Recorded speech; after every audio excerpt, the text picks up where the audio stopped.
ఇటు భాగ్యాన్ని మనకందరికీ అనుగ్రహించి తండ్రి అయినటువంటి దేవాతి దేవునికి కృతజ్ఞతాస్థుతులు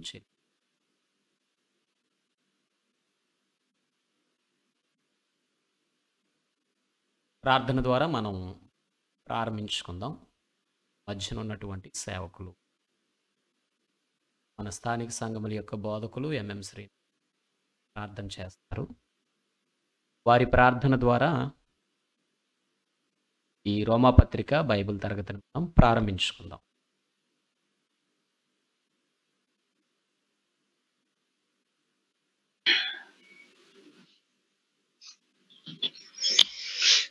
మొదటిగా మహాదేవునికి స్తోత్రములు. అదేవిధంగా ఈ లైవ్ కార్యక్రమం ద్వారా దేవుని వాక్యాన్ని మనకు బోధించడానికి సిద్ధంగా ఉన్నటువంటి సేవకులకు క్రీస్తు పేరట హృదయపూర్వక వందనములు. వాక్యాన్ని వినడానికి ఆసక్తితో చేరిన ప్రియులైన సోదరి సహోదరులందరికీ క్రీస్తు పేరట నా హృదయపూర్వక వందనములు. ప్రార్థన చేసుకుందాం.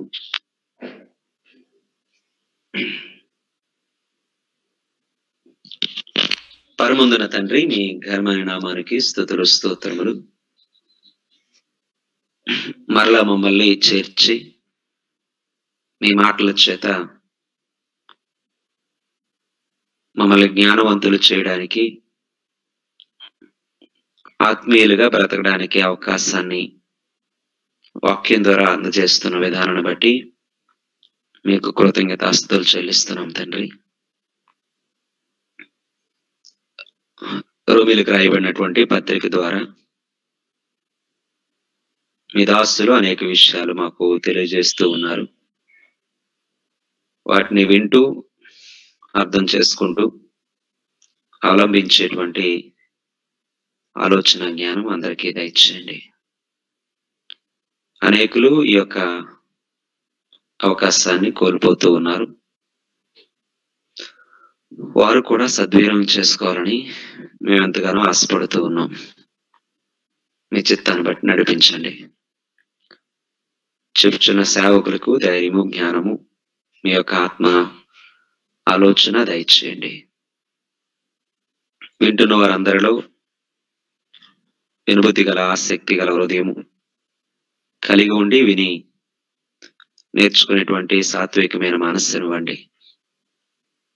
ఈ లైవ్ లో ఏ విధమైన అంతరాయం లేకుండా కొనసాగినట్లుగా సహాయం చేయమని, సమస్త ఘనత, మహిమ, ప్రభావాలు మీకు మాత్రమే ఆరోపిస్తూ ప్రభు అయిన యేసుక్రీస్తు నామములో ఈ ప్రార్థన అడిగి వేడుకొనుచున్నాము తండ్రి.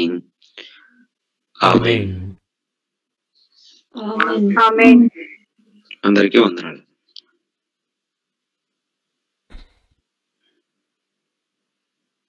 ప్రార్థనలో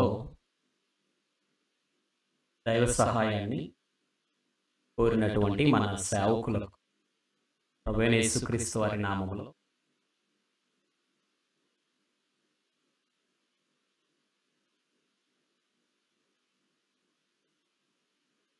ఈరోజు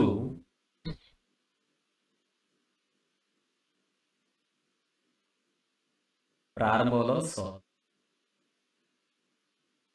గత వారం అడిగిన ప్రశ్ననే లేవని చేత మాట్లాడాలనుకున్నాను. కానీ ఆలోచన మళ్ళీ ఇప్పుడు రోమాపత్రికలోనికి నేరుగా వెళ్దాం. నాతో పాటు మీరు కూడా జాగ్రత్తగా పత్రికను మరొకసారి ఆలోచన చేయాలని కోరు. ఓకే, నో ప్రాబ్లం అండి. మీరు అడిగిన ప్రశ్న ఏదైతే ఉందో దాన్ని మీ చేత ఒకసారి రివ్యూ చేయించాలి, అదొకసారి ఆలోచించాలి అనుకున్నాను. అయితే అది ఖచ్చితంగా వచ్చే వారం మనం మాట్లాడుకోవచ్చు, ఎందుకంటే అది అందరికీ అవసరం విషయమే. ఈరోజు ప్రస్తుతానికి మనం రోమాపత్రికలో మిగిలినటువంటి వచనాలను చదువుకుంటూ సాధారణమైనటువంటి అక్కడున్న పదాలను అర్థం చేసుకుంటూ ముందుకు వెళ్ళే ప్రయత్నం చేద్దాం. మీరు కూడా మీతో పాటు మీ దగ్గరున్న బైబిల్స్‌ని తెరిచి పట్టుకొని చక్కగా వింటూ వాటిని ఆలోచించాలని ప్రేమతో రోమాపత్రిక అపోస్తలుడైన పౌలు గారు రోమాలో ఉన్నటువంటి క్రీస్తు సంఘములకు లేక క్రీస్తు సంఘస్థులకు లేక పరిశుద్ధులుగా పిలువబడుతున్న వారికి ఈ పర్యాయ పదాల్లో ఏ పదాన్ని ఉపయోగించినా రోమీయుల ప్రాంతములో ఉన్నటువంటి దేవుని కుమారులకు కుమార్తెలకు అని మనం వాటిని సంభాషించుకోవచ్చు. అయితే రోమా ప్రాంతములో పౌలు గారు సువార్త చెప్పి సంఘాన్ని స్థాపించలేదు అనేది ఈ మనస్సులో ముద్ర వేయబడవలసిన సంగతి. అలాగనే రోమాలో ఏ విధముగా వచ్చారో కానీ మొత్తం మీద అది పేతురు గారి పెంతెకొస్తు ప్రసంగ సారాంశము కావచ్చు, లేక పౌలు గారి 2 సంవత్సరాల తొరన్ను పాఠశాల యొక్క ప్రయత్నం లేక ప్రత్యామ్నాయం కావచ్చు. ఏదో ఒక విధమున మొత్తం మీద అక్కడ విశ్వసించిన వారు ఉన్నారనేది మాత్రం వాస్తవంగా మనకు కనబడుతుంది. కనుక తర్వాత దినాలలో పౌలు గారు ఆ ప్రాంతాన్ని చూడాలనే ఆశతో ఈ పత్రిక వ్రాసినట్లుగాను, అప్పటికే రోమాలో ఉన్నటువంటి విశ్వాసులు ఏ ఏ ప్రాంతాల నుండి ఏ రీతిగా సమకూర్చబడ్డారో కానీ యూదులైన వారు ఉన్నారని, అన్యులైన వారు ఉన్నారని మనకి కనిపిస్తూ ఉంది. కాబట్టి యూదుల నుండి క్రైస్తవులైన వారికి, అన్యుల నుండి క్రైస్తవులైన వారికి మధ్యనున్నటువంటి తారతమ్యములు, విశ్వాస భేదములు ఏమైతే ఉన్నాయో వాటన్నిటినీ ఛేదించటానికి పౌలు గారు ఈ పత్రికను రాస్తున్నట్లుగా మనం చూడగలుగుతూ ఉన్నాం. ఈ పత్రిక యొక్క ప్రధాన ఉద్దేశం ఏంటంటే, విశ్వాసము వలననే నీతిమంతులుగా తీర్చబడతారు వారెవరైనా కూడా, అన్యులైనా యూదులైనా. ఈ విషయాన్ని ఆయన పత్రిక రూపంలో కొరింథీ ప్రాంతము నుండి వ్రాస్తున్నట్లుగా మనం దీని ప్రధానమైనటువంటి ఉద్దేశము దేవుని నీతిని తెలియచేయటం. ఈ దేవుని నీతిని తెలియచేస్తున్న సందర్భంలో ఎన్నో విభిన్నమైన కోణాలు మనకు అక్కడ చాలా స్పష్టంగా కనిపిస్తూ ఉంటాయి. పత్రిక యొక్క ప్రత్యేకత ఏమిటి అంటే, ఎవరు వారికున్న ఆలోచన శక్తితో దానిని సాధన చేయగలుగుతారో అంత లోతైనటువంటి సంగతులు చాలా చక్కగా ప్రతిబింబింపచేసేలాగా పౌలు గారు రాయటం జరిగింది. యూదులు, ముఖ్యంగా గ్రీసు దేశస్థులు, వారిలో ఏ ఒక్కరైనా కూడా వారికున్న జ్ఞాన సంపత్తితో ఆ పదాలు చదవగలిగినప్పుడు వారికి తేలికగాను, సాధారణమైనటువంటి ఉద్దేశాలతో చదివిన మనకు కొంత కష్టతరముగాను ఈ పత్రికను మనం చూస్తూ ఉంటాము. ఏదో ఒక కోణంలో మాత్రం ఈ పత్రికను మొదటి నుండి చివరి వరకు చదవగలిగినప్పుడు ఆ పత్రిక, ఆ రోమా పత్రిక ఆ ఉద్దేశంతోటే చివరి వరకు అర్థమయ్యే అవకాశం ఉంటుంది. ఉదాహరణగా, ధర్మశాస్త్రము అనే ఉద్దేశముతో మాట్లాడుకుంటే ధర్మశాస్త్రానికి సంబంధించిన సంగతులను మాత్రమే పరిశీలిస్తూ వెళ్ళినప్పుడు ధర్మశాస్త్ర ఉనికి, దాని నెరవేర్పు, ఈనాడు దాని అవసరత స్పష్టంగా కనిపిస్తుంది. సున్నతి అనే అంశాన్ని ప్రధాన అంశంగా తీసుకొని ఆ పత్రికను చదవటం ప్రారంభిస్తే, దాని ప్రారంభము నుండి దాని ముగింపు వరకు ఏ రీతిగా యూదులు దాన్ని ఆచారంగా తీసుకున్నారనేటటువంటి ఆ కోణం కనిపిస్తూ ఉంది. అయితే మనం ఎక్కువగా తెలుసుకోవాల్సిన సంగతిని ధృవీకరిస్తూ, దేవుని నీతి అనేటటువంటి పదం మీద మన ధ్యానాన్ని మొదలు పెడుతున్నాం అనేది ముఖ్యంగా మీ అందరి మనస్సుల్లో భావించాలని నేను కోరుతున్నాను. దేవుని నీతి ఎలా ప్రత్యక్షపరచబడింది, దేవుని నీతి అనేది ఎలా నిరూపించబడింది, ఈరోజు ప్రత్యక్షపరచబడిన నిరూపించబడిన ఆ ఉన్నతమైనటువంటి దేవుని నీతిని మనం ఎలా అభ్యసింప చేయవలసి ఉంది అనేది పత్రిక సారాంశముగా. అందులో ప్రధానమైన మాట, విశ్వాసము వలననే ఎవరైనా నీతిమంతులు. యూదులకు అన్యులకు చక్కగా అవసరమైన అనేకమైన విషయాల సంపుటిగా ఈ పత్రికని మనం చూడబోతున్నాం అనేది ముఖ్యంగా మీ మనసులో ఉండాలని నేను మిమ్మల్ని ప్రేమతో కోరుతున్నాను. అందులో భాగంగా 1వ అధ్యాయాన్ని మనం ప్రారంభించాము. ప్రతిసారి ఈ ఇంట్రడక్షన్ తప్పకుండా ఇవ్వాల్సి ఉంది. అది కొంతగానైనా ఎక్కువగానైనా అవసరం. సరే, ఇక్కడ ఆలోచన చేసినప్పుడు 1వ అధ్యాయంలో దేవుని నీతిని అన్యులు వారి సొంత ఆలోచనలకు మార్చివేశారని, భ్రష్ట మనస్సుకు దేవుడు వారిని అప్పగించాడు అనేటటువంటి విషయాన్ని మనం అక్కడ 1వ అధ్యాయం నుండి గమనించబోతూ ఉన్నాము. 1వ అధ్యాయము 1 నుండి 17 వచనాలు పత్రిక పొందబో వారికి ఆయన చెబుతున్నటువంటి శుభములు అని మనం మాట్లాడుకోవటం జరిగింది. దానిలో ఉపోద్ఘాతాన్ని మనం వివరించుకున్నాము. ఉపోద్ఘాతము మనం వివరించుకోవటం జరిగింది. ఆ ఉపోద్ఘాతము 1వ అధ్యాయం 1 నుండి 17 వచనాలు. ఆ ఉపోద్ఘాతములో పత్రిక పొందబో వారికి పౌలు గారి శుభములు 1 నుండి 7 వచనాలు. పత్రిక వ్రాయడంలో ఆయన ఉద్దేశం 8 నుండి 17 వచనాలు. అంటే రోమాలో ఉన్న వారిని చూడాలనే ఆశ ఒకటి, అక్కడ తన వంతు సువార్త ప్రకటించాలనేటటువంటి తన కోరిక మరొకటి మనం అక్కడ గమనిస్తూ, గడిచిన వారం 17 వరకు మనం చదువుకున్నాము. 1వ అధ్యాయం 18 నుండి మనం ప్రారంభించుకొని చివరి వరకు అసాధారణమైన ఆ మాటలు చదువుకుంటూ వెళ్ళి వచ్చే వారంలో దాన్ని పూర్తిగా అంటే 1వ అధ్యాయాన్ని ముగించుకోవటానికి మనం ప్రయత్నం చేద్దాం. చేతుల్లో బైబిల్ ఉన్న వారందరూ కూడా తప్పకుండా తెరిచి చూడండి. ఇక్కడ నేను మీకు డిస్ప్లే మీద బైబిల్ కూడా షేర్ చేయొచ్చు, కాకపోతే నేను అది ఇంకా ఇన్స్టాల్ చేయలేదు. దేవుడి చిత్తమైతే తప్పకుండా మరొకసారి నేను మీకు ఇక్కడ మనం ఆలోచించినప్పుడు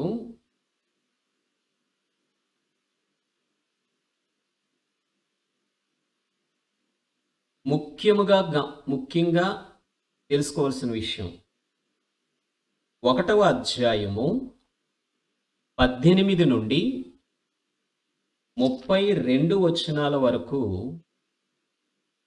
ఏ పదము కనిపించినా అన్యులను ఉద్దేశిస్తూ రాయబడినటువంటి భాగమని మీరు మొదట గుర్తుంచుకోవాలి. 2వ అధ్యాయము 1 నుండి 3వ అధ్యాయము 8వ వచనం వరకు యూదులను ఉద్దేశించి వ్రాయబడిన మాటలని గుర్తుంచుకోవాలి. 3వ అధ్యాయము 9 నుండి ఇంచుమించుగా 20వ వచనం వరకు సమస్త మానవ జాతిని ఉద్దేశించి పౌలు గారు మాట్లాడుతున్నారన్నట్టుగా ఉద్దేశించాలి. ఎప్పుడైతే ఒక పత్రిక మీద మనము పూర్తి ఆసక్తి పెడతామో, ఆసక్తి పెట్టినప్పుడు మనకి తెలియకుండానే పత్రిక రచించిన రచయిత యొక్క ఆలోచనలలోనికి మనము వెళ్ళవలసిన వారమై ఉంటాం. అలా వెళ్ళగలిగినప్పుడే అక్కడున్న సారాంశాన్ని పూర్తిగా మనం గ్రహించగలుగుతాం.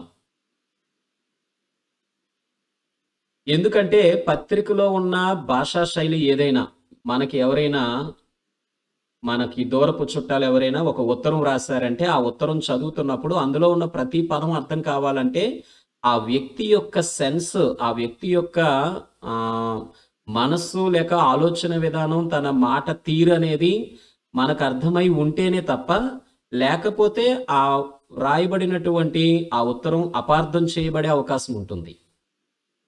జనరల్‌గా మీరు ఎవరైనా ఫ్రెండ్స్‌కి మెసేజెస్ పెట్టుకుంటూ ఉంటారు. లేక ఎవరైనా రిలేటివ్స్‌కి టెక్స్ట్ మెసేజ్ చేస్తూ ఉంటారు. మొబైల్‌లో మీరు మెసేజ్ చేసేటప్పుడు కొన్ని పదాలు అవతలకి వెళ్ళేసరికి అపార్థం చేయబడేవిగా ఉంటాయి. కానీ ఎవరైతే అవతల పర్సను లేదు తను ఏ ఉద్దేశ్యంతో ఈ వర్డ్ పెట్టారో నాకు అర్థమవుతుంది అని అవతల పర్సన్ అర్థం చేసుకోగలుగుతారో, వారు వాటిని అర్థం చేసుకోవడానికి ప్రయత్నం చేస్తారు.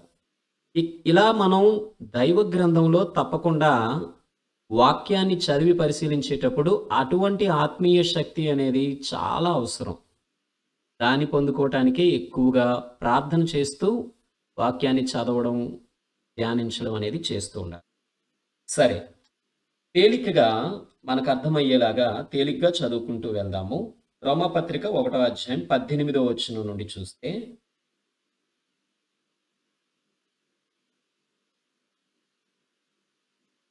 దుర్నీతి చేత దుర్నీతి చేత సత్యమును అడ్డగించు మనుష్యుల యొక్క సమస్త భక్తిహీనత మీదను దుర్నీతి మీదను దేవుని కోపము పరలోకము నుండి బయలుపరచబడుచున్నది. ఆయన తన యొక్క ఉద్దేశాన్ని చెప్పాలనుకున్నప్పుడు ఆయన తన ఉద్దేశాన్ని చెప్పారు. ఆయన ఉద్దేశాన్ని ఏమని చెప్పాడంటే, మిమ్మల్ని చూడాలనుకుంటున్నాను, మీ దగ్గరికి రావాలనుకుంటున్నాను అని చెబుతూ పత్రిక అంతటి యొక్క పూర్తి కాన్సెప్ట్, ఆయన పత్రిక రాయడం యొక్క పూర్తి ఉద్దేశం ఏంటో 16-17 వచనాలు చేశాడు. ఏమని? విశ్వాస మూలముననే నీతిమంతులుగా తీర్చబడతారు అనేది ఆయన చెప్పాలనుకున్నది క్లారిటీ ఇచ్చి, ఇక్కడ నుండి ఆయన సంగతిలోకి వెళ్ళిపోతున్నాడు. అసలు ఏం జరిగింది అని ప్రారంభానికి వెళ్తే, దేవుడు మనుషులను సృష్టించినటువంటి ఆయన సంకల్పము, ఆయన చిత్తము ఏంటి, మనుషులు దాని పట్ల వారెలా ప్రవర్తించారు అనేది ఇక్కడ ఆయన జ్ఞాపకం చేస్తున్నారు. చూడండి, 17వ వచనం మనం చదివితే, దేవుని నీతి సువార్త యందు బయలుపరచబడుచున్నది అని మనకు అర్థమైంది. 17వ వచనం చివరిలో విశ్వాసము కలుగునట్లు దేవుని నీతి దాని యందు. గుర్తుంటుంది అనుకున్నవారు నో ప్రాబ్లం, గుర్తు ఉండదు అనుకున్నవారు మీ బైబిల్లో దాని యందు అన్న దగ్గర క్రింద కొంత గ్యాప్ ఉంది, ఖాళీ ఉంది. ఎందుకంటే అక్కడ నుంచి పారాగ్రాఫ్ చేంజ్ అయింది. ఆ దాని యందు అన్న దగ్గర ఏరో మార్క్ పెట్టి దాని అంటే సువార్త అని ఖచ్చితంగా అక్కడ రాసుకోండి. లేదు వర్డ్ చదువుతున్నప్పుడు సెన్స్ అర్థమైపోతుంది అంటే నో ప్రాబ్లం. అర్థం కాదు, గుర్తుండదేమో అనుకున్న వారు దాని అనే దానికి ఏరో మార్క్ పెట్టి ఖచ్చితంగా సువార్త అని మాత్రం నోట్ చేసుకోండి. అక్కడ దేవుని నీతి సువార్త యందు బయలుపరచబడుచున్నది. కానీ ఈ 18 నుండి 25 వచనాలు చదివినప్పుడు, ముఖ్యంగా 18వ వచనంలోనే మనకు కనిపించేస్తుంది ప్రాథమికంగా, దేవుని కోపము పరలోకము నుండి బయలుపరచబడుచున్నది. ఈ దేవుని కోపం ఎలా బయలుపరచబడుతుంది? దేవుని నీతి సువార్త యందు బయలుపరచబడుతుంది. కానీ దేవుని కోపము ఎలా బయలుపరచబడుతుంది అంటే, మనము బైబిల్లో పాత నిబంధన నుంచి చరిత్ర చదివినప్పుడు, ఆయా పరిస్థితులు చూస్తున్నప్పుడు, సామాజికమైనటువంటి లేక మనం మాట్లాడుకుంటే ఈ వాతావరణ రీత్యా ఏర్పడేటటువంటి ఆయా ఇబ్బందులు, లేక మన జీవితాలలో మనం కొన్నిసార్లు అనుభవిస్తున్నటువంటివి, ఇటు పాపం చేసిన వారి పట్ల ఆయన చూపించే తీరు, ఇలాంటి వాటిని ఆయన కోపంగా మాట్లాడుకుంటే దేవుని కోపం ఆయా రీతులుగా మన జీవితాలలో బయలుపరచబడుతుంది. పాత నిబంధనలో ఇశ్రాయేలులు మాటి మాటికి వారు తప్పు చేసినప్పుడు, దేవుని ఆజ్ఞను దాటిపోయినప్పుడు, ఆయన తన కోపాన్ని చూపించేవాడిగా, ఆయన కోపంతో ఇదిగో మీరు ఇలా చేయబడతారు అని చెప్పే సందర్భాలు కూడా మనం చూస్తూ ఉంటాం. ఇక్కడ విషయం ఏంటంటే, మానవాళి అంతా కూడా దేవుడు ప్రేమామయుడు, ప్రేమస్వరూపి అనేటటువంటి పదాలలోనే చిక్కుకుపోయారు. కానీ ఆయన ఆయన 1వ అధ్యాయం 18వ వచనం మనం నేర్చుకుంటున్నాం. ఆయన ఉగ్రుడై ఉన్నాడు, ఆయన రౌద్రుడై ఉన్నాడు, ఆయన పాపమును సహించలేని వాడై ఉన్నాడనే విషయాన్ని మర్చిపోతున్నారు. మీరు జనరల్‌గా చూడండి, ఎక్కడ మనం మాట విన్నా దేవుడు అనేసరికి అందరి మానవుల వలె ఆయన కూడా కోపపడితే దేవుడెలా అవుతాడు? కనుక ఆయన ప్రేమామయుడు, ఆయన క్షమాగుణము గలవాడు, నువ్వెన్ని తప్పులు చేసినా కనికరించేవాడు. ఇలాంటి భావాలు మనకి కనిపిస్తూ ఉంటాయి, వినిపిస్తూ కూడా ఉంటాయి. కానీ ఆయన ప్రేమామయుడు అన్నప్పుడు ఆయన కోపము కలిగిన వాడు. ఇది కోపము అంటే జనరల్‌గా మన థింకింగ్ ఎలా వెళ్తుందంటే, కోపము అనేసరికి అతను ఒక తప్పు చేస్తున్నాడు, కోపం ఎక్కువగా ఉన్నదంటే తను సరైన మనిషి కాదు అనే భావంతో వెళ్తాం. కానీ దేవుడు న్యాయవంతుడైనప్పుడు పాపమును అసహ్యించుకొని తగిన శిక్షను ఇవ్వవలసినటువంటి బాధ్యుడు కూడా తానే ఉన్నాడు. అది నెరవేర్చడములో ఉపయోగించబడిన పదమే కోపము. పాపమునకు తగిన శిక్షను ఇవ్వడానికి ఆయన ఉపయోగించినటువంటి పదమే కోపము. నేను ఈ పదాలకి మీ చేత మీ నోట్స్‌లో అర్థాలు రాయిస్తాను. ఆ పదాలకి రోమాపత్రికలో మనం 1వ అధ్యాయం మాట్లాడుకున్నప్పుడు 1వ అధ్యాయానికి తగిన కొన్ని పదాల అర్థాలు రాయించినప్పుడు మీకు ఇంకా ఎక్కువగా లోతైన భావాలు అర్థమవుతాయి. ఇక్కడ మనం టెన్షన్ పడాల్సింది ఏం లేదు. అయితే ఇక్కడ ఆలోచిస్తున్నప్పుడు దుర్నీతి చేత సత్యమును అడ్డగించు మనుష్యుల యొక్క సమస్త భక్తిహీనత మీదను, దుర్నీతి మీదను దేవుని కోపము పరలోకము నుండి బయలుపరచబడుచున్నది. ఈ వచనాన్ని మీరు ఎలా అర్థం చేసుకోవాలంటే, దేవుని నీతి అనేది ఒకటి ఉంది. ఏంటి దేవుని నీతి అంటే, యూదుడు అన్యుడు అని లేకుండా శరీరాన్ని ధరించిన ప్రతి ఒక్కరు కూడా ఆయన చిత్తమును ఆయన ఆజ్ఞలను పాటిస్తూ జీవించడమే దేవుని నీతి. కానీ ఆ సత్యాన్ని అడ్డగిస్తూ దుర్నీతి చేత మనుషులు వారనుకున్న స్వంత నీతి చేత దేవుని యొక్క సత్యాన్ని ఆటంకపరుస్తూ జీవిస్తున్నారు. అలా ఆటంకపరుస్తూ జీవిస్తున్నటువంటి మనుషుల యొక్క సమస్త భక్తిహీనత మీదను దుర్నీతి మీదను, మరలా అక్కడ 2 పదాలు ఉన్నాయి. భక్తిహీనత, దుర్నీతి. భక్తిహీనత దేవునికి మానవునికి సంబంధించిన పదము. దుర్నీతి మీదను మానవుడికి మధ్యన సంబంధించిన పదము. దీన్ని ఒక గ్రంథకర్త ఏమన్నాడంటే, దేవుని పట్ల మానవుడు అమర్యాదగా ప్రవర్తించుట భక్తిహీనత అని అన్నారు. ఇక దుర్నీతి అనే దానికి వస్తే, మానవుడు మానవత్వంతో ఒక మనిషి పట్ల ప్రవర్తించవలసింది నీతి. కానీ మనిషి తన తోటి వ్యక్తి పట్ల, ఒక వ్యక్తి తన తోటి వ్యక్తి పట్ల ఎలా ప్రవర్తించాలో అలా కాకుండా దౌర్జన్యంగా తను ప్రవర్తించే ఏ ప్రవర్తననైనా దుర్నీతి, చెడ్డ నీతి, నీతి కానిది, ఇలాంటి పదాలతో పిలవడం అనేది జరిగింది. ఇప్పుడు ఎవరైతే దుర్నీతి చేత సత్యాన్ని అడ్డగిస్తున్నారో అలాంటి వారందరి భక్తిహీనత మీద, అంటే దేవుని చిత్తానికి వ్యతిరేకంగా ప్రవర్తించే వారి మీద, అలాగే దుర్నీతి మీద, అంటే మనుషుల పట్ల మానవత్వాన్ని పక్కన పెట్టి వారు మానవుడి పట్ల ప్రవర్తించాల్సినటువంటి సాధారణ బాధ్యతలను విస్మరించి నడుచుకునే తీరు మీద కూడా దేవుని కోపం అనేది బయలుపరచబడుతుంది. అయితే ఇది ఎప్పుడు, ఎక్కడ అంటే, దీనికి సంబంధించి మనం ఎక్కడికో వెళ్తాం, కానీ వాటిని తప్పకుండా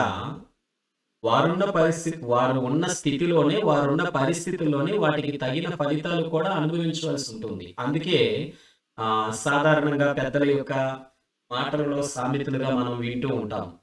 చెరపకుర చెడేవు, ఎవరు తీసిన గోతిలో వారు పడతారు. ఇలాంటి పదాలన్నిటి యొక్క మూలాలు అక్కడికే చేరుతాయి. అంటే దుర్నీతిగా ప్రవర్తించేవారు ఆ దుర్నీతి చేత పట్టబడతారు. భక్తిహీనంగా ప్రవర్తించేవారు ఆ భక్తిహీనత చేతనే పట్టబడతారు. ఇక్కడ నేరం ఎవరిది? తప్పు చేశాడని శిక్షించే దేవునిదా అంటే తప్పు చేశాడని శిక్షించే దేవునిది కాదు. తప్పు చేస్తే ఈ శిక్ష ఉంది అనే న్యాయానిది. నా మాట మీరు అర్థం చేసుకోవాలి జాగ్రత్తగా. అక్కడ దేవుడు ప్రేమమయుడు కదండి. మరి అలాంటప్పుడు తప్పు చేస్తే శిక్షిస్తే ఇంకా ఆయన దేవుడు ఎలాగవుతాడు అంటే, లోకంలో ఉన్న సామెతను కూడా నేను మీకు జ్ఞాపకం చేస్తాను.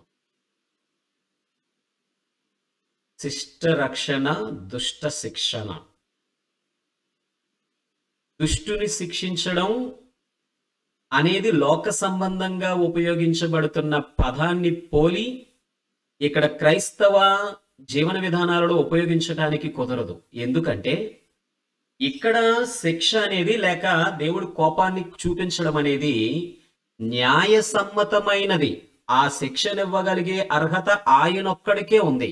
సర్వ సృష్టికర్త కనుక మనల్ని సృష్టించడమే కాకుండా సర్వాన్ని పాలించగలిగేటటువంటి సమర్థుడు గనుక న్యాయమూర్తి అయిన దేవుడు మాత్రమే న్యాయాన్ని తీర్చగలవాడై ఉన్నాడు. కాబట్టి ఆ 18వ వచనం మీకు అర్థమైంది అనుకుంటున్నాను. దేవుని నీతి ఒకటి ఉంది, దేవుడు ఏర్పాటు చేసిన సత్యం అనేది ఒకటి ఉంది. దాన్ని ఆటంకపరుస్తూ ఎవరైతే దుర్నీతి చేత ప్రవర్తిస్తూ ఉన్నారో అట్టి వారి భక్తిహీనత మీద దుర్నీతి మీద కూడా దేవుని కోపం బయలుపరచబడుతుంది. ఇక్కడ ఒక పాయింట్ రావచ్చు. ఏంటో పాయింట్ అంటే, మరి ఎలాగండి అది వారికి తెలుస్తుంది? అసలు అలా దేవుడు అంతలా కోపడడానికి ఏంటి కారణం అంటే 19వ వచనం చూడండి. ఎందుకనగా, నేను జ్ఞాపకం చేశానో లేదో మీకు నాకు గుర్తులేదు. రోమా పత్రికలో యాక్చువల్గా బైబిల్ అంతట్లో కూడా మీరు కాబట్టి, కావున, గనుక, ఎందుకనగా, ఏలయనగా ఇలాంటి పదాలు బైబిల్ అంతట్లో కూడా మీరు ఖచ్చితంగా ఫైండ్ అవుట్ చేయాలి, పట్టించుకోవాలి. ఒకవేళ అక్కడక్కడ ఆ భావాలు అంటే మిగతా పత్రికలలో కానీ మిగతా పుస్తకాలలో కానీ ఆ ఎందుకు, ఏమిటి, ఎక్కడ, ఏలయనగా, కావున, కాబట్టి అనే పదాలు విడిచిపెట్టిన రోమా పత్రికలో మాత్రం మీరు తప్పకుండా ఏలయనగా, ఎందుకనగా అనేటటువంటి పదాలు తప్పకుండా మీరు పట్టుకోవాలి.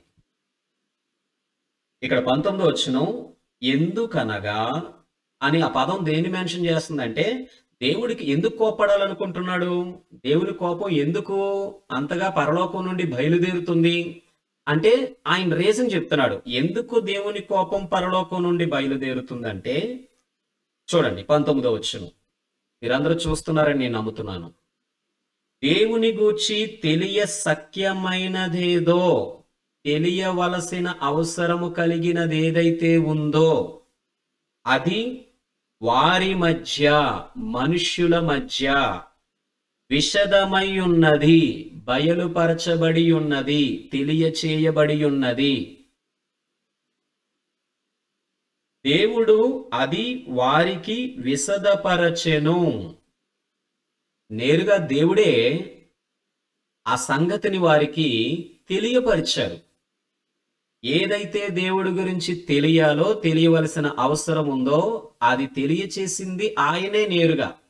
కనుక తిరిగి నువ్వెందుకు మా మీద ఇలా కోప్పడుతున్నావు, ఇది నీతి కాదు అని మాకు తెలియదు కదా అని అనడానికి లేదు. ఏ మానవుడు కూడా నాకు ప్రభు గురించి అప్పుడే తెలుసుంటే నేను ఎప్పుడో మారిపోదును అని అనటానికి లేనే లేదండి. కనుక ఆలోచించండి. దేవుడు తెలియజేశారట ఏమని? 20వ వచనం. ఆయన అదృశ్య లక్షణములు, ఆయన తండ్రి అయిన దేవుడా, కుమారుడైన యేసుక్రీస్తా. ఎవరో ఒకరు ఆన్సర్ చేయండి. 20వ వచనములో ఆయన కుమారుడైన యేసుక్రీస్తు. ఇంకా కామెంట్ బాక్స్ చూస్తాను. ఓకే, ఇంకా యేసుక్రీస్తు వారేనండి. ఓకే, ఇంకా మిగతా వారు. నేను ఆప్షన్స్ 2 ఇచ్చాను, రెండిట్లో ఒకటే చెప్పొచ్చు. తండ్రి.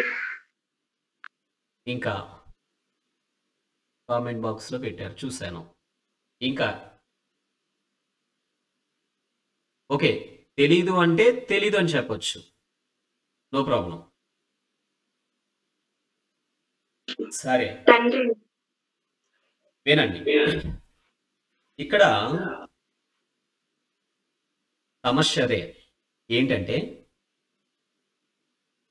ప్రతిదీ కూడా జాగ్రత్తగా మొహమాట పడకుండా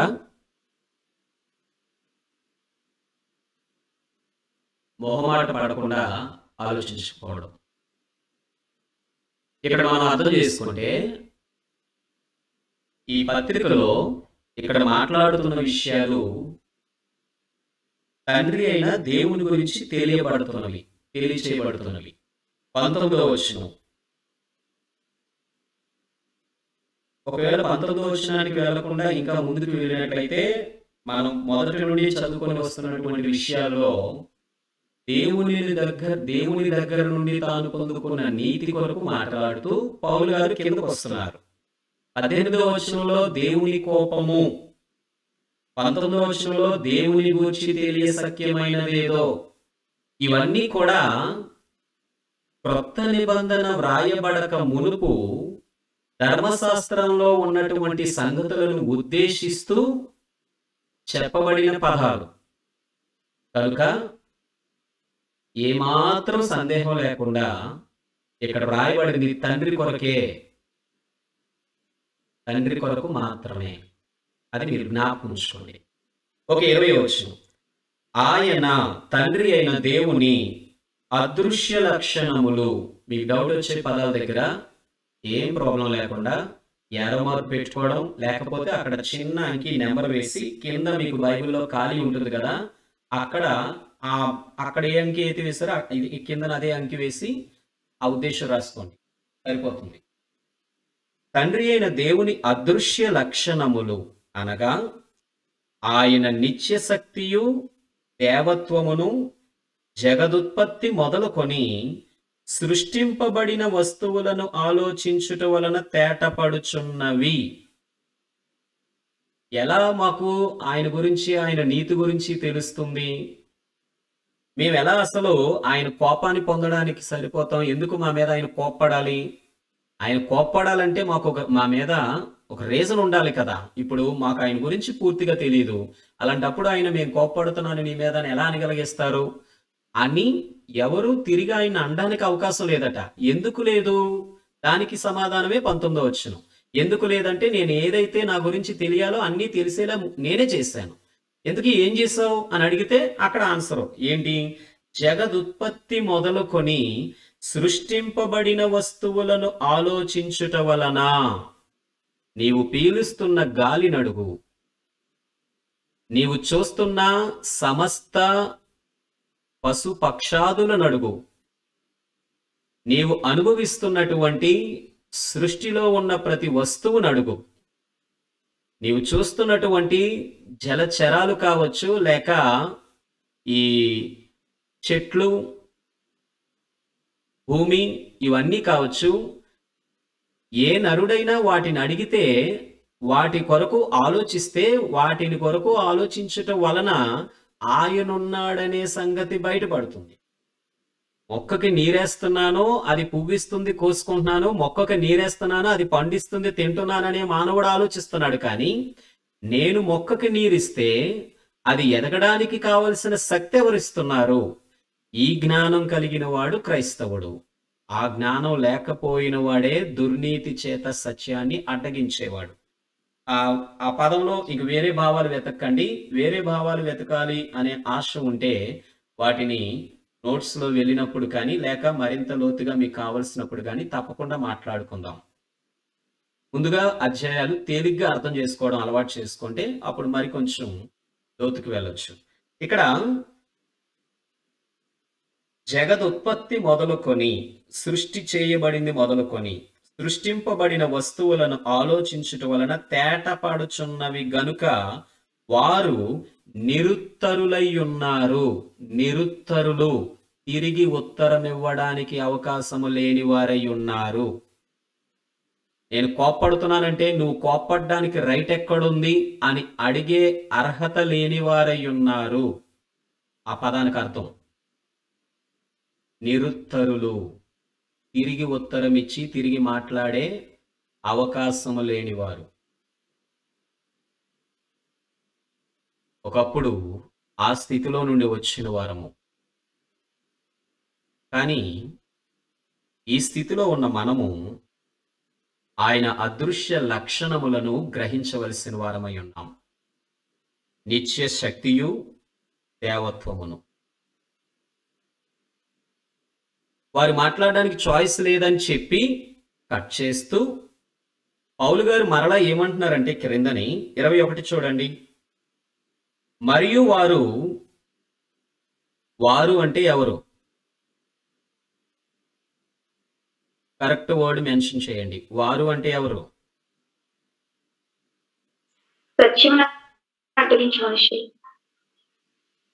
మీరు మైకు ఆన్ చేసిన తర్వాత మాట్లాడడం స్టార్ట్ చేయండి. మీరు మాట్లాడడం స్టార్ట్ చేస్తూ మైక్ ఆన్ చేస్తున్నప్పుడు సగం మాట మీద అందులో కట్ అయిపోతుంది. అది అందరూ గమనించండి. ఓకే, ఎవరో ఒకరు చెప్పండి ఇప్పుడు. దుర్నీతిని చేసిన వారు. ఓకే, ఇంకా? దేవునికి విశుద్ధిపరిచిన వారు. ఓకే, సరే. పాత నిబంధన ప్రజలు. ఓకే, సరే. ఇక్కడ వారు అంటే మనుష్యులు, దుర్నీతి చేత సత్యమును అడ్డగించే మనుషులు ఎవరైతే ఉన్నారో వారు, ఆ సత్యాన్ని అడ్డగించేటటువంటి మనుష్యులు.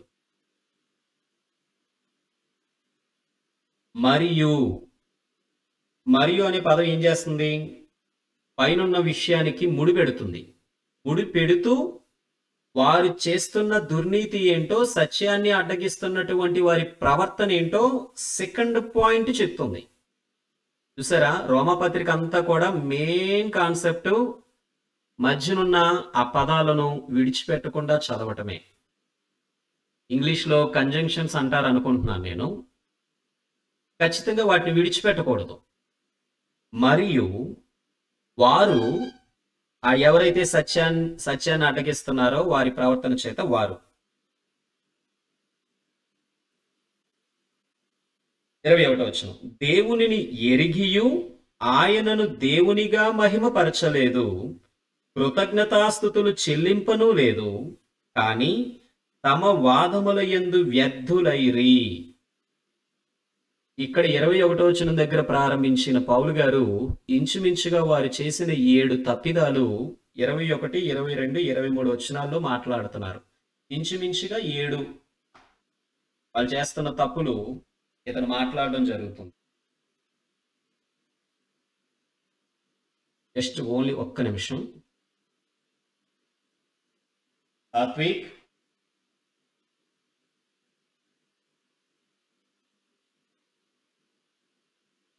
చార్జర్ తీసుకురామా?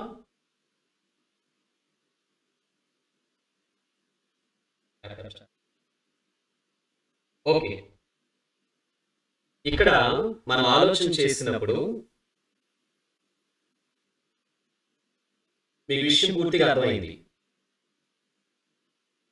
దేవుడు ఎవరెవరి మీద కోపడుతున్నారు అంటే 18వ వచనంలో దేవుని పట్ల అమర్యాదగా ప్రవర్తించిన వారి మీద, తోటి వ్యక్తులతో అనైతికంగా ప్రవర్తించిన వారి మీద కూడా కోపడుతున్నాడు. నువ్వు కోపడడం ఎలా అవుతుంది? నువ్వు మాకు ఒక రీజన్ చెప్పాలి కదా, మాకు నీ గురించి ఏం తెలుసు అని చెప్పి నువ్వు మా మీద కోపడతావు అంటే దానికి 19-20 వచనాల్లో ఎవరు చెప్పారు మీకు అవ్వదని చెప్పి? మీరు అంచక్క సృష్టింపబడిన వస్తువులను ఆలోచిస్తే చాలు. ఆ సృష్టింపబడిన వస్తువులను ఆలోచించినప్పుడు అవే చెప్తాయి అని చెప్పి 21-23 వచనాల్లో ఇంచుమించు వారు చేసినటువంటి ఆ 7 తప్పులు ఏంటనేవి అక్కడ ఆయన వివరిస్తూ ఉన్నాడు. ఏంటంటే, మొదటిది, దేవుణ్ణి ఎరిగిన వారే వారు. ఎవరు? మనుష్యులందరూ కూడా. అంటే దేవుడు అక్కడ ఉన్నాడు అని ఎరిగిన వారే. కానీ దేవునిని ఎరిగి కూడా ఆయనను దేవునిగా మహిమపరచలేదు. దేవుణ్ణి ఎరిగిన తర్వాత దేవుణ్ణి ఎలా ఆయన మహిమపరచమని కోరుతున్నారో అలా మహిమపరచలేదు. నెక్స్ట్, కృతజ్ఞతాస్తుతులు చెల్లింపనూ లేదు. దేవుడు అనేసరికి ఏం చేయాలంటే స్తుతులు చెల్లించాలి, కానీ అది కూడా లేదు. తర్వాత, తమ వాదముల యందు వ్యర్థులైరి. ఒకరికొకడు వాదించుకోవడమే. ఏంటా వాదన అంటే, నువ్వు కనిపెట్టావు దేవుడు అంటే ఇలాగని, కానీ అదేం కాదు, నా జ్ఞానాన్ని బట్టి లెక్క పెడితే నిజానికి ఇదిగో ఇలా అయితేనే వీళ్ళు దేవుడు అవుతారు, అలా అయితేనే వాళ్ళు దేవుడు అవుతారు, లేకపోతే ఇదిగో నేను చూపిస్తున్నానా, ఇదిగో ఇది దేవుడు, లేదు ఇది దేవత అని వారికి అనిపించిన వాదముల యందు మాత్రమే వారు వ్యర్థులయ్యారు. వారి అవివేక హృదయము అంధకారమయమాయెను. ఎప్పుడైతే అర్థం చేసుకోవాల్సిన స్థితిని కూడా వారు అర్థం చేసుకోలేకపోయారో, ఆ అవివేకమైనటువంటి వారి హృదయాలు చీకటిమయముతో కూడిపోయినటువంటి వాటిగా ఇక్కడ పౌలు గారు చూపించడం జరుగుతుంది. వారేమో గొప్ప జ్ఞానులమని లేక అన్నీ తెలిసిన వారమని అనుకుంటున్నప్పుడు, మనుష్యులు సాధారణంగా వారు చేసిన వారి పనులను బట్టి వారి హృదయం అంధకారం అయిపోయింది. తాము జ్ఞానులమని చెప్పుకొనుచు బుద్ధిహీనులైరి. వారు అక్షయుడగు దేవుని మహిమను, అక్షయుడు నశింపచేయటానికి వీలు లేనిది, క్షయము కానిది, ఆ పదానికి అర్థాలు, నాశనం అవ్వటానికి అవకాశము లేనిది, అలాంటి దేవునిని క్షయమగు మనుష్యుల యొక్కయు, పక్షుల యొక్కయు, చతుస్పాద జంతువుల యొక్కయు, పురుగుల యొక్కయు ప్రతిమా స్వరూపముగా మార్చేశారు. ఎలా మార్చేశారంటే, దేవుణ్ణి, అక్షయుడగు దేవుణ్ణి తీసుకువచ్చి క్షయమైనటువంటి రూపాలలోనికి, కొన్ని మనుషుల రూపంలో, కొన్ని పశువుల రూపంలో, కొన్ని పక్షుల రూపంలో, రకరకాల వెండి బంగారాల రూపాలు అన్నిటిలో కూడా మనుషులు మార్చేశారు. అది వారు చేసిన తప్పు. వారు చేసిన ఈ 2 తప్పుల వల్ల నేను వారి మీద కోపపడటం న్యాయమే.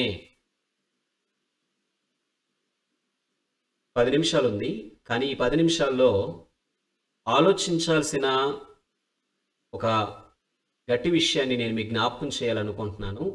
మీరందరూ మనసు పెట్టండి. ఎప్పుడైతే ఇక్కడ దేవుడు శిక్షింపదలచారో, శిక్షింపదలచినప్పుడు ఆయన శిక్షను ఇవ్వకుండా శిక్షకు బదులుగా వారు చేసిన పాపములో, వారు చేసిన తప్పులో వారే పట్టబడేటట్టుగా ఆ పాపానికి వారిని అప్పగించడమే దేవుడు చేసే పని. మాట అర్థం కాకపోయి ఉంటే ఉదాహరణగా చెప్తాను. నాకు అబద్ధం ఆడడం ఇష్టం. అబద్ధం ఆడితే శిక్ష పడుతుందని దైవగ్రంథం సెలవిస్తుంది. అబద్ధికులందరూ ఖచ్చితంగా నరకానికి వెళ్తారు అని కూడా వ్రాయబడి ఉంది. ఇప్పుడు నేను అబద్ధం ఆడానని చెప్పి దేవుడు నన్ను నేరుగా తీసుకువెళ్ళి అగ్నిగుండంలో పడవేయరు, లేక ఈ క్షణాన్ని నా ప్రాణం పోయేలా చేయరు. కానీ ఇక్కడ మీరు జాగ్రత్తగా ఆలోచించాలి. అబద్ధము ఆడిన తర్వాత కూడా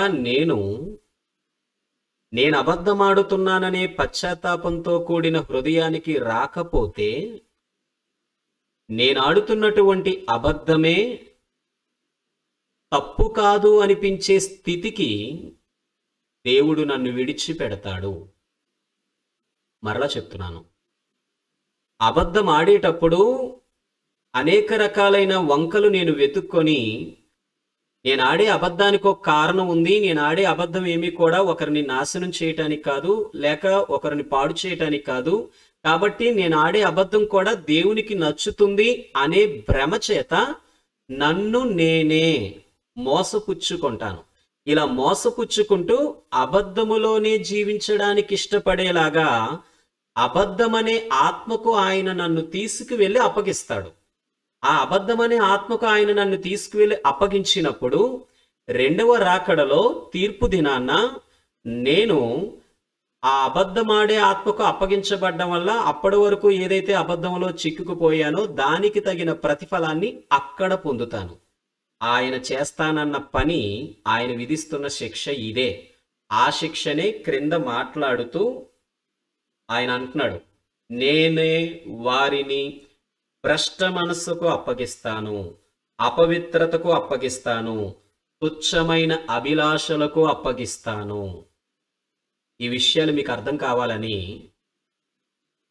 ఇక్కడ బైబిల్ క్లాస్లో ఇన్ని విషయాలు మాట్లాడుకోలేమని దేవుడు వారిని ఎవరికి అప్పగించును అనేటటువంటి ఒక అంశాన్ని నేను మీకు ఫేస్బుక్లో ఒక శుక్రవారం చేయటం జరిగింది.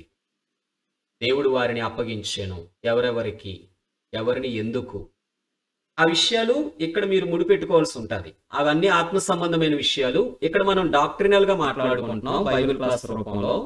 ఇక్కడికి మీరు ఆ విషయాలు ముడిపెట్టుకుంటే చక్కగా అర్థమవుతాయి. 24, 25 వచనాలు ఇప్పుడు చూడండి. ఆ మాట మీరు మనసులో పెట్టుకోండి. దేవుడు శిక్షకు నేరుగా ఇప్పుడు అప్పగించలేదు, కానీ నువ్వేదైతే పాపానికి లోబడ్డావో ఆ పాపము ఒప్పు అనేటటువంటి అభిప్రాయానికి నిన్ను నడిపించి నీలో పశ్చాత్తాప హృదయం లేనప్పుడు ఆ పాపానికి నీవు పూర్తిగా వరవడిపోయేలాగా నేను ఆయన పాపానికి అప్పగిస్తాడు. అప్పుడు నీ మనసాక్షి నువ్వు చేస్తున్న పాపం కూడా ఒప్పుగానే అనిపించేలాగా ఆయన నడిపిస్తాడు. ఆ భావాలతో క్రింద మాటలు రాయబడ్డాయి. 24, 25 వచనాలు. ఈ హేతువు చేత, ఇలాంటి పదాలు విడిచిపెట్టకూడదని మీకు మాటి మాటికి జ్ఞాపకం చేస్తున్నాను. ఈ కారణం చేత, ఏ కారణం చేత, పై వచనానికి వెళ్తే సరిపోదు. మిగతా పుస్తకాల్లో, మిగతా గ్రంథాల్లో వెళ్ళినట్టు పై వచనానికి వెళ్తే సరిపోదు. ఈ కారణం చేత అంటే మళ్ళీ నువ్వు ఎక్కడికి వెళ్ళాలి? 18వ వచన ప్రారంభానికి వెళ్ళాలి. ఇంచుమించుగా మీరు 3వ అధ్యాయం చివరి వరకు కూడా ఎక్కడ వచనం చదివినా మరలా 18వ వచనం వరకు రావాలి. అప్పుడే మొత్తం స్టోరీ అంతా లైనప్ లో ఉంటుంది మీకు. లేకపోతే అక్కడ నుంచి చదువుకుంటే మరలా అర్థం కాదు. ఇప్పుడు ఈ హేతువు చేత అంటే ఈ కారణం చేత. ఏంటా కారణం? సింపుల్ గా తేలిక మాటల్లో చెప్పండి. ఏంటా కారణం అంటే, సరే నేను చెప్తాను, మీరు రెండోసారి తర్వాత ఆలోచించి చెప్పడానికి ట్రై చేయండి. ఈ కారణము చేత 24వ వచనం. ఏంటా కారణం అంటే, దేవుని నీతి ఒకటి ఉంది, దేవుని సత్యం ఒకటి ఉంది. దాన్ని అడ్డగించే మనుషుల దుర్నీతి మీద దేవుడి కోపం బయలుపడుతుంది. దేవుడి కోపం ఎందుకు బయలుపడుతుందంటే, ఆల్రెడీ నేను వారికి నన్ను ఎలా తెలుసుకోవాలో వారికి నేను అన్ని తెలిసేలా చేశాను. వారు నన్ను తెలుసుకొని కూడా నన్నుగా వారు మహిమపరచలేదు. అంతేకాదు, వారు నా పట్ల వేరుగా ప్రవర్తించారు. అంటే ప్రతిమల రూపంలోనికి నన్ను మార్చివేయటం, ఇలాంటి తప్పులు వారు చేశారు. కాబట్టి నేను వారి మీద కోపడుతున్నాను. ఏంటా కోపం అంటే, ఇక్కడ క్రింద మాట్లాడుతున్నాడు. వారు చేసిన ఈ పాపముల చేత, ఈ తప్పుల చేత వారు తమ హృదయముల దురాశలను అనుసరించి తమ శరీరములను పరస్పరము అవమానపరుచుకున్నట్లు దేవుడు వారిని అపవిత్రతకు అప్పగించెను. అపవిత్రత అక్కడ అండర్లైన్ చేసుకోవాల్సిన విషయం. అప్పగించెను. దేవుడు వారిని అపవిత్రతకు అప్పగించెను. అండర్లైన్ చేయండి. దేవుడు వారిని అపవిత్రతకు అప్పగించెను. ఇంకా వివరించడానికి సమయం పడుతుంది. దేవుడి చిత్తమైతే తప్పకుండా ఆ విషయాలు మరొక వారంలో వివరించుకొని ఈ అధ్యాయాన్ని ముగించుకుందాం. ఇక్కడ మీరు ఆలోచించాల్సింది, అండర్లైన్ చేయాల్సింది 24వ వచనం చివరిలో. నేను బహుశా ఆ శుక్రవారం మెసేజ్ చెప్పినప్పుడే మీకు నేను ఇది అండర్లైన్ చేయించాను అనుకుంటున్నాను. ఒకవేళ ఎవరైనా చేసుకోకపోతే ఇప్పుడు 24వ వచనం చివరిలో దేవుడు వారిని అపవిత్రతకు అప్పగించెను, అండర్లైన్ చేసుకోండి. 26వ వచనం ప్రారంభంలో దేవుడు తుచ్చమైన అభిలాషలకు వారిని అప్పగించెను, అండర్లైన్ చేసుకోండి. 28వ వచనం చివరిలో దేవుడు భ్రష్ట మనస్సుకు వారిని అప్పగించెను, అండర్లైన్ చేసుకోండి.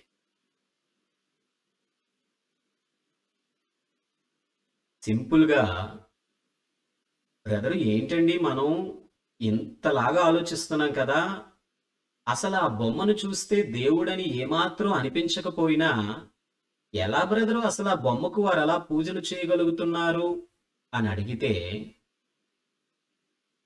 సింపుల్ రీజన్ ఇదే. దేవుడు వారిని వారు చేసిన పనుల వల్ల దేవునిని తెలుసుకొని కూడా దేవుణ్ణి దేవునిగా ఆలోచించకపోవటం వల్ల అటువైపు అలా తిరిగిపోయే హృదయాన్ని వారికి దేవుడు ఇచ్చాడు. దేవుడే వారిని వాటి చేతికి అప్పగించాడు. బొమ్మలే నీకు, విగ్రహాలే నీకు సమస్తం అనుకుంటున్నావుగా, ఓకే వాటితోనే ఉండు అంటే వాటితోనే ఉండి వాటినే పూజించేటటువంటి మనస్సుకి, ఆ అపవిత్రతకి, భ్రష్ట మనస్సుకి దేవుడు అప్పగించేశాడు.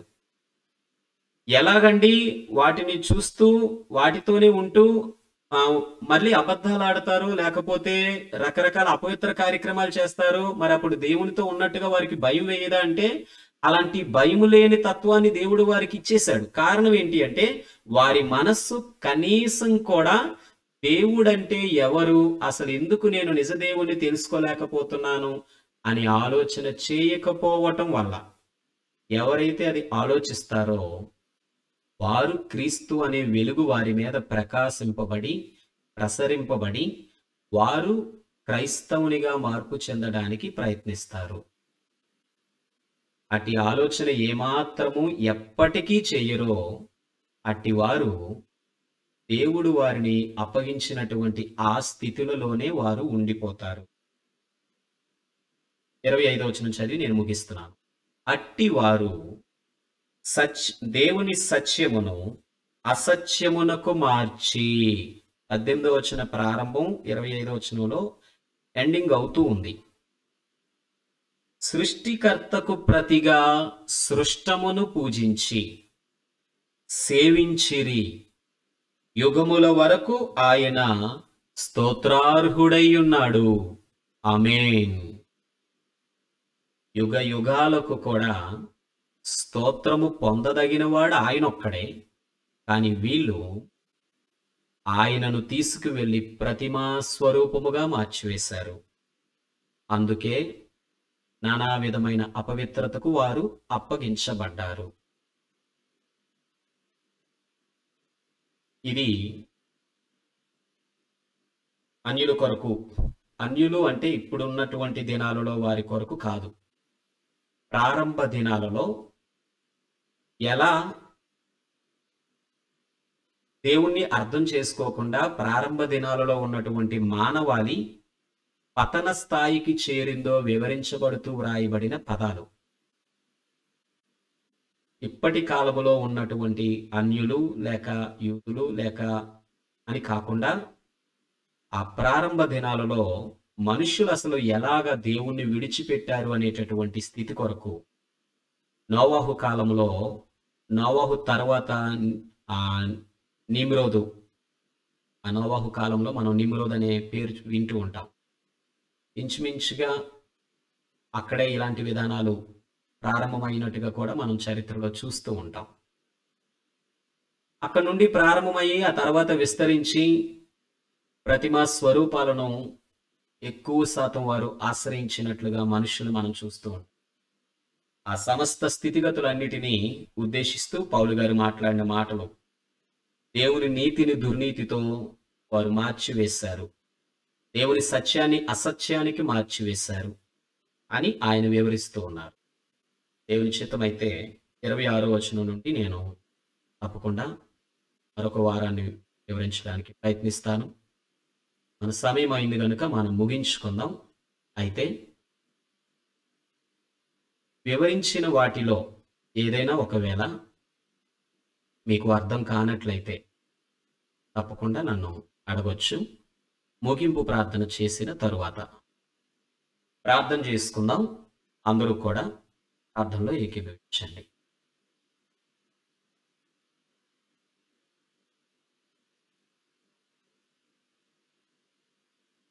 కృపా సత్య సంపూర్ణుడువైన మా పరలోకపు తండ్రి, మిమ్ములను నమ్మి విశ్వసించి సంపూర్ణంగా మీపై ఆధారపడి మేము జీవిస్తున్నప్పటికీ మీ వాక్యముల యొక్క మూలములు చదువుతున్న ప్రతి సమయమందును మీరంటే మరింత గౌరవ భావము, మర్యాదపూర్వకమైన స్థితి అంతకంతకు మా హృదయాలలో విస్తరిస్తూనే ఉంది. తండ్రి, రోమాపత్రికలో మీ భక్తుని ద్వారా వ్రాయించిన మాటలలో మీ యొక్క అదృశ్య గుణలక్షణములు మేము వింటూ ఉన్నప్పుడు, ఆలోచిస్తున్నప్పుడు ఎంతటి గొప్ప భాగ్యాన్ని క్రైస్తవులుగా ఈరోజు మేము పొందగలిగాము అనేటటువంటి ఆశ్చర్యము, ఆనందము మాకు కలుగుతుంది. దేవా, ఎన్నిక లేని వారమని, అర్హత లేని వారమని, కనీసం ధ్యానించటానికి కాదు కదా, మిమ్మల్ని తలంచటానికి కూడా సరిపోని వారమని మాకు అర్థమవుతుంది. అయినప్పటికీ మీ కుమారుడును మా రక్షకుడునైన యేసుక్రీస్తు వారి నామము ద్వారా మీ యొద్దకు చేరి తండ్రి అని మిమ్మల్ని సంబోధించగలుగుతూ ఉన్నాం. ఈ భావాలను మేము దుర్నీతి చేత పాడు చేసుకొనకుండా, భక్తిహీనత చేత నాశనము చేసుకొనకుండా, నేర్చుకుంటున్న మాటలన్నిటి చొప్పున మరింత శ్రద్ధతో మీ కొరకు మర్యాదపూర్వకంగా జీవించగలుగులాగున సహాయం చేయమని వేడుకుంటూ, ఆసక్తితో పాలు పంచుకున్న ప్రతి ఒక్కరిని పేరు పేరున మీ చేతులుగా అప్పగిస్తూ, మీ చిత్తమైతే మీ కుమారుని రాకడ ఆలస్యమైతే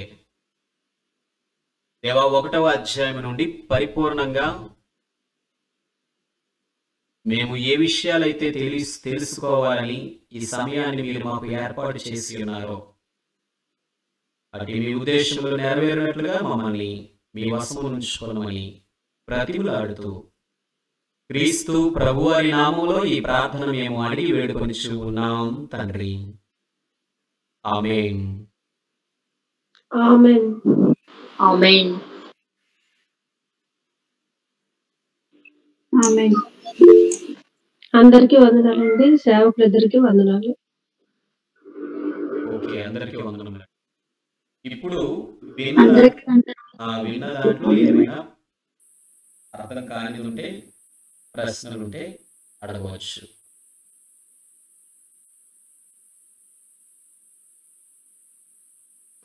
బ్రదరు అక్షయుడు అని చెప్పారు కదా, దానికి అర్థం చెప్పండి బ్రదరు. అక్షయుడు అంటే క్షయము కానిది, నాశనము చేయటానికి అవకాశము లేనిది అని.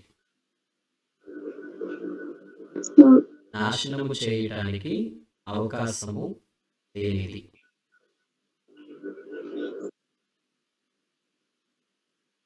ఒక కుర్చీ ఉంది, ఒక బల్ల ఉంది, ఒక టీవీ ఉంది, ఒక ఫోన్ ఉంది, ఒక మనిషి ఉన్నాడు. ఎప్పటికైనా వాటికి ఎక్స్పైర్ డేట్ ఉంటుంది. అంటే పలానా సమయానికి అది క్షీణించిపోతూ నశించిపోతూ ఉంటుంది. కానీ యుగ యుగాలు తరతరాలు ఎన్ని గడిచినా ఆయన మాత్రం నిత్యుడు ఉండేవాడు అని దాని అర్థం. ఓకే, ఒక డౌట్ అన్నయ్య. ఓకే, 18th వెర్స్లో సమస్త భక్తిహీనత అని ఉంది కదా, అది ఎవరిని ఉద్దేశించి చెప్పారు అన్నయ్య? అంటే పౌలు రోమాలో ఉన్న పరిశుద్ధులకు రాశారు కదా ఈ వెర్స్, అది ఓన్లీ వారికి మాత్రమే లేదంటే అన్యులకు పరిశుద్ధులు? రోమీయులకు వ్రాస్తూ వారి కొరకు మాత్రమే కాకుండా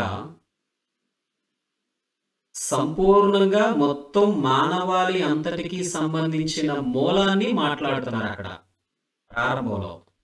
అంటే ఇప్పుడు మన జనరేషన్ లో ఉన్న జెంటల్స్ అని కాదు, రోమా రోమా ప్రాంతంలో ఉన్న జెంటైల్స్ అని కాదు. టోటల్‌గా దేవుడు సృష్టించిన మనుష్యులు ఎలా దేవునికి దూరమయ్యారు, దేవుణ్ణి ఎలా వారు అపార్థం చేసుకొని ప్రతిమ స్వరూపాలుగా మార్చారని జనరల్‌గా మొత్తం యూనివర్సల్‌గా మాట్లాడుతున్నటువంటి విషయం అది. పలానా ఒక్కరిని ఉద్దేశించి మాత్రం కాదు. మొత్తం అందరి కొరకు మాట్లాడుతూ రోమాలో ఉన్న వారికి ఈ పత్రిక రాస్తున్నాడు. ఫర్ ఎగ్జాంపుల్ నేను ఎవరైనా ఒక వ్యక్తితో మాట్లాడుతూ ఆ వ్యక్తి కొరకు నేను ఏదైనా విషయం చెప్పాలనుకున్నప్పుడు, ఇది జనరల్ అండి, లోకంలో ఉన్న ప్రజలందరూ అలాగే ఉన్నారు, ఎవరు ఈ రోజు అబద్ధం ఆడుకుండా ఉంటున్నారు చెప్పండి అంటే, ఆ వ్యక్తితోటి మాట్లాడుతున్నా నేను అన్న ఆ పదం అందరికీ వర్తిస్తుంది. ఆ రీతిగానే ఇది కూడా మాట్లాడడం జరిగింది. ఓకే అండి. నెక్స్ట్ ఓకే, డౌట్ లేదు, పర్లేదు, అర్థమైంది అనుకున్న వారు రిమూవ్ అవ్వచ్చు. లేదంటే తమ వాదముల యందు వ్యర్థులైరని ఉంది కదా బ్రదరు. ఓకే, అంటే వారు అప్పుడు వాదించేవారా ఎవరు దేవుడని ఏంటి? వాదములు ఎందు అంటే ప్రత్యేకంగా డిబేట్ పెట్టుకొని మనలా కూర్చొని లేదు ఇది దేవుడు అని డిస్కస్ పెట్టుకున్నారని కాదు. ఎవరికి వారే అందరూ ఒక థాట్ మీదకి రాకుండా వారికి నచ్చిన విధానాలలో వెళ్ళిపోయేవారు అంతే. దాన్ని మాత్రమే ఆయన అక్కడ అలా టైప్ చేయడం జరిగింది. Okay brother. బ్రదర్ 18th వెర్స్లో సత్యము అనగా వాక్యము లేక సువార్త. వాక్యము సువార్త రెండు ఒకటే అవుతాయండి. కాకపోతే ఇక్కడ మాట్లాడినటువంటి ఉద్దేశంలో టోటల్ గా దేవుని కాన్సెప్ట్ గురించండి. అంటే ఇప్పుడు వాక్యం అని సత్యము అని కాకుండా అదేమంటారు, దేవుడు మనుషుల్ని సృష్టించాడు, తనని మహిమపరచమని సృష్టించాడు. తనని మహిమపరచడం అనేది సత్యం. దేవుణ్ణి దేవునిగా మహిమపరచకుండా వీరు ప్రతిమా రూపంలోనికి మార్చడం అనేది అసత్యం. ఆ దేవుణ్ణి తెలుసుకొని దేవుని స్తుతించకపోవడం అనే దాని గురించి మాత్రం అక్కడ మాట్లాడుతున్నారు. ప్రత్యేకంగా వాక్యమని సత్యమని సువార్త అని కాకుండా ఆ సత్యం అనే పదానికి అర్థం అది.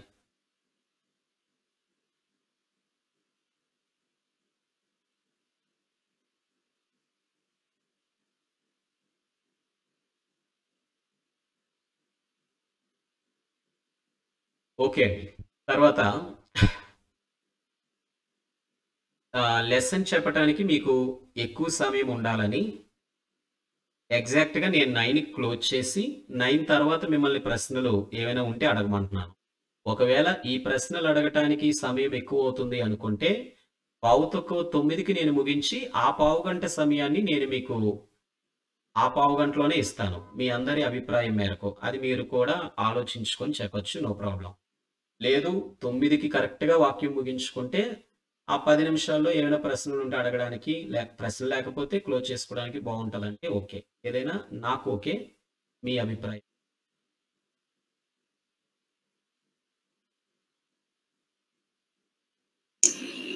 9 వరకు క్లాస్ చెప్పండి బ్రదర్. ఓకే ఓకే సరేనండి, అలా అయితే మనకి ప్రాబ్లం ఉండదు. సరేనండి, ఎవరికి ప్రశ్నలు లేవనుకుంటే లేవు అన్నవారు నాకు ఇంకా లేవండి అంటే వారు ఇంకా అయిపోయినట్టు. అలా అయితే మనం క్లోజ్ చేసుకోవచ్చు. ఎవరైనా చెప్తారేమో అని ఎదురు చూడం.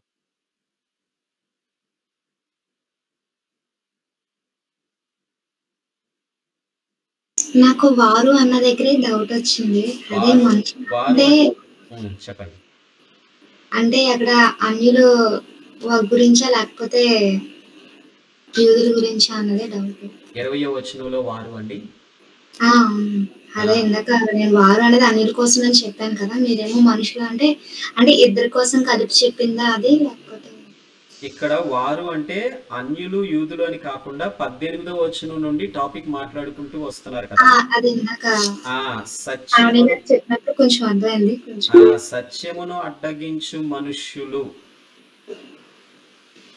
ఎందుకు ఇక్కడ అన్యులు అనేది మనం అనుకుంటామంటే జనరల్గా యూదులలో ఉన్నవారికి భక్తిహీనత అయితే ఉంటుంది, కానీ ఆ స్టార్టింగ్లో పూర్తిగా యెహోవా దేవుణ్ణి కాదనే ఆ స్టేజ్లో అయితే వారు ఉండరు. కాబట్టి యూదుల గురించి అని అనుకోవడానికి ఉండదు. కాబట్టి అది ప్రత్యేకంగా యూదులు అన్యులని కాకుండా కాన్సెప్ట్ మూలం ఏదైతే మాట్లాడుతున్నారో వారిని ఉద్దేశించి సత్యాన్ని అడ్డగించే మనుష్యులు.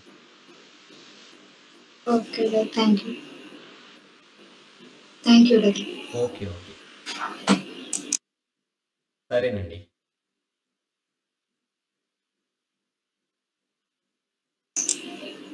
చక్కని వాక్యాన్ని వినిపించిన సేవకులకు వందనములు. అందరికీ వందనములు. వందనములండి. మీరందరూ అలాగే ఉండండి, నేను చేస్తాను. వందనములు బ్రదరు, అందరికీ వందనములండి.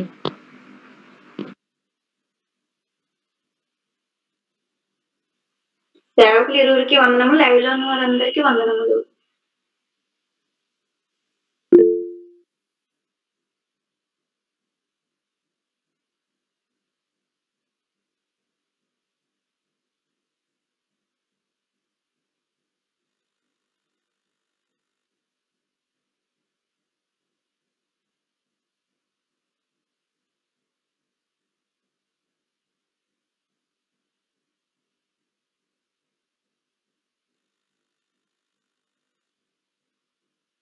వందనములు.